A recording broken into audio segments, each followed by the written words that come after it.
একই দিনে রাজধানীতে দুই রাজনৈতিক শক্তির সমাবেশ ঘিরে রাজপথে বাড়ছে উত্তেজনা।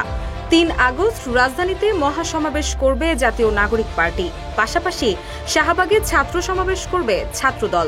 দুই রাজনৈতিক দলের সমাবেশ ঘিরে সতর্ক অবস্থানে রয়েছে আইন শৃঙ্খলা বাহিনী। কেন্দ্রীয় শহীদ মিনারে নতুন বাংলাদেশের ইশতেহারের ঘোষণা করা হবে ৩০ জুলাই। নরসিংদীতে এক পথসভার বক্তব্যে এ কথা বলেন নাহিদ ইসলাম। আগামী ৩ আগস্ট সবাইকে শহীদ মিনারে যোগদানের আমন্ত্রণ জানিয়ে তিনি বলেন, আপনারা সেদিন সঙ্গে থাকলে সকল দাবি আমরা আদায় করে ছাড়ব। সমাবেশে ঢাকা এবং ঢাকার বাইরে মিলিয়ে লক্ষাধিক তরুণের জমায়েত ঘটানোর চিন্তা করছে দলটি। একই দিনে শাহবাগে বিশাল ছাত্র সমাবেশ করবে ছাত্রদল। এ বিষয়ে ছাত্রদলের কেন্দ্রীয় সভাপতি রাকিবুল ইসলাম বলেন, জুলাই আগস্টের গণ অভ্যুত্থানের বর্ষপূর্তিতে কর্মসূচির অংশ হিসেবে ৩ আগস্ট কেন্দ্রীয় শহীদ মিনারে ছাত্র সমাবেশ করার কথা থাকলেও একই দিন একই স্থানে এনসিপির কর্মসূচি থাকায় বিব্রতকর পরিস্থিতি এড়াতে সমাবেশের স্থান পরিবর্তনের সিদ্ধান্ত নিয়েছে ছাত্রদল। আমাদের সমাবেশটি শাহবাগে করব, কেউ আমাদের কাটা দিলে আমরা তাদের ফুল দেই।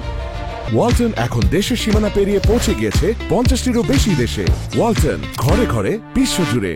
এদিকে আসন্ন ছাত্র সমাবেশে অংশগ্রহণ নিশ্চিত করতে ঢাকায় ছাত্রদের আনতে ২০ কোচের একটি বিশেষ ট্রেন ভাড়া করেছে ছাত্রদল। রেলওয়ের পাঠানো এক বার্তায় বিষয়টি নিশ্চিত করা হয়। অন্যদিকে দেশ গড়তে জুলাই পদযাত্রা কর্মসূচির অংশ হিসেবে দেশব্যাপী পথসভা আর পথযাত্রা কর্মসূচিতে অংশ নিয়ে সবাইকে ৩ আগস্ট শহীদ মিনারে জমায়েত হওয়ার আহ্বান জানান এনসিপির আহ্বায়ক নাহিদ ইসলাম। এই দুই কর্মসূচিকে কেন্দ্র করে এরই মধ্যে সোশ্যাল মিডিয়াতেও চলছে বাকযুদ্ধ। নেটিজেনরা বলছে, একই দিনে দুই মেরুর রাজনৈতিক শক্তির সমাবেশ রাজধানীর নিরাপত্তা ও আইন শৃঙ্খলার জন্য বড় চ্যালেঞ্জ হয়ে উঠতে পারে। ৩ আগস্টের রাজপথ তাই শুধু সমাবেশ নয়, হয়ে উঠতে পারে দুই রাজনৈতিক ধারার শক্তি প্রদর্শনের মঞ্চ।